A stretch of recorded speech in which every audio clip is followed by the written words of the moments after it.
Elle était à peine morte quand ses vainqueurs se sont réunis à Yalta en février 1945 pour décider de son démantèlement et du partage de ses dépouilles.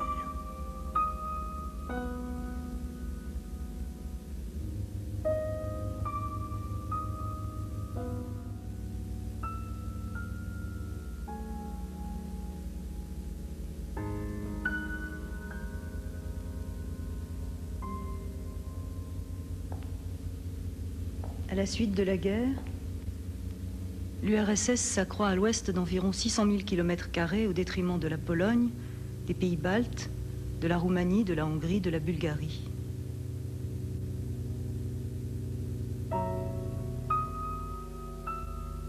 Le sort de la Tchécoslovaquie et de la Grèce reste indécis.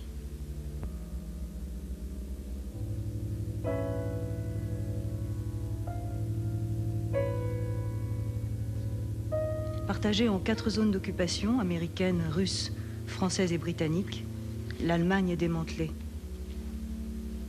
La puissance maritime goûte l'euphorie de sa victoire, en parfaite harmonie avec son allié soviétique. L'URSS d'une part, et face à elle, les États-Unis, la France, la Grande-Bretagne. Pourquoi cette alliance face à l'URSS? Grâce à leurs empires coloniaux, l'île mondiale et ses alliés contrôlent complètement cet anneau maritime. Les joueurs disposent de quelles cartes?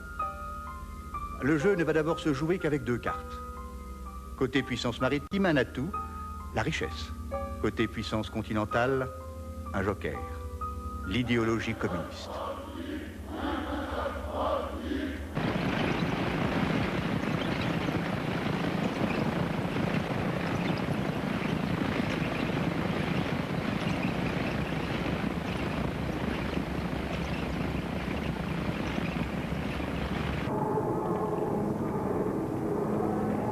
La force de l'Amérique, c'est sa richesse.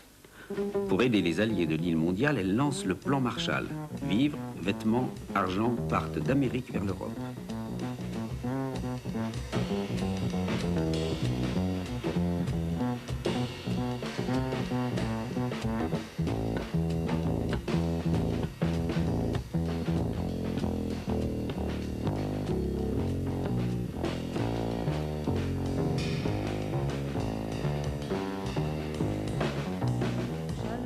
L'Amérique l'envoie jusqu'à l'Est. Molotov refuse, mais la Tchécoslovaquie, dont le statut est resté flou lors du partage de Yalta, accepte. Les Russes opposent leur veto. Quelques mois plus tard, en février 1948, c'est le coup de Prague. Les communistes, majoritaires au pouvoir, éliminent les autres tendances. Le président Beneš démissionne. Klement Gottwald prend la tête de la République populaire.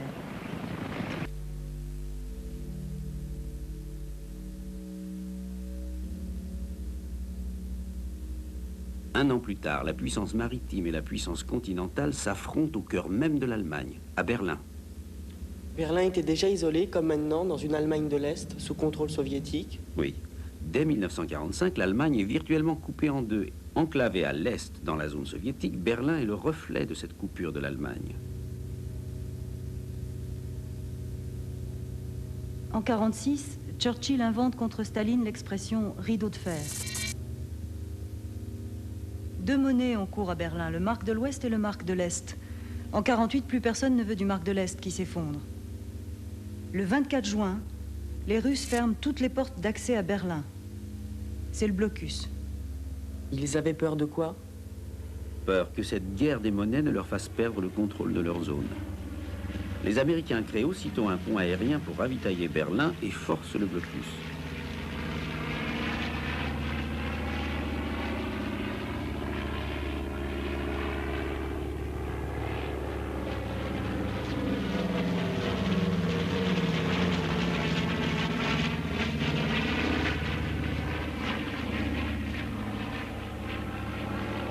En un an, il livre 2,5 millions de tonnes de marchandises.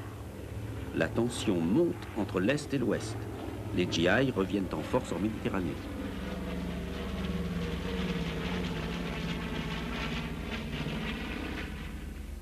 Devant la résolution de la puissance maritime, la puissance continentale recule. Mais la guerre froide a commencé.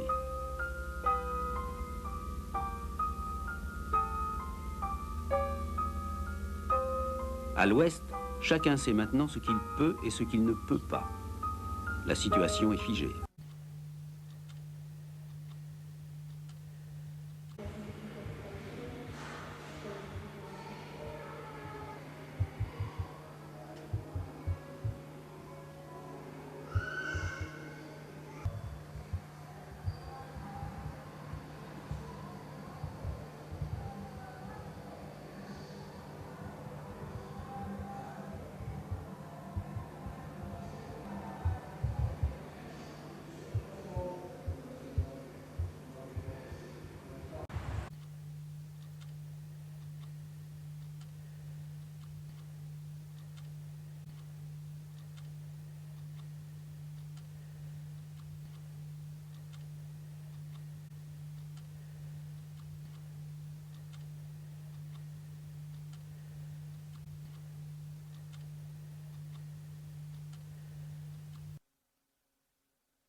Le 13 août 1961 est pour Brandt la grande occasion de faire ses preuves et aussi une énorme déception.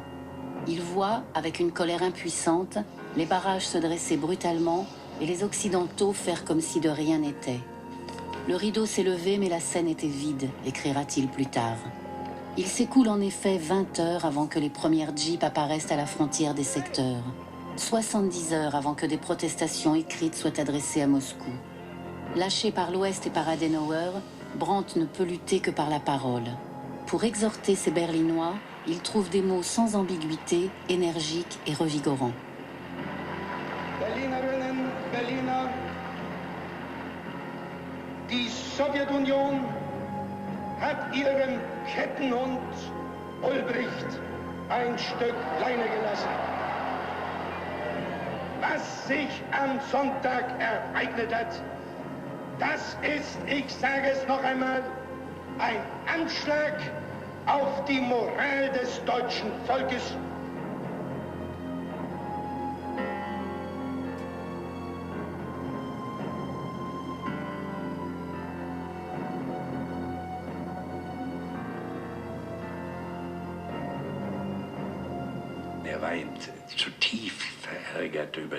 Il était profondément irrité par le fait que,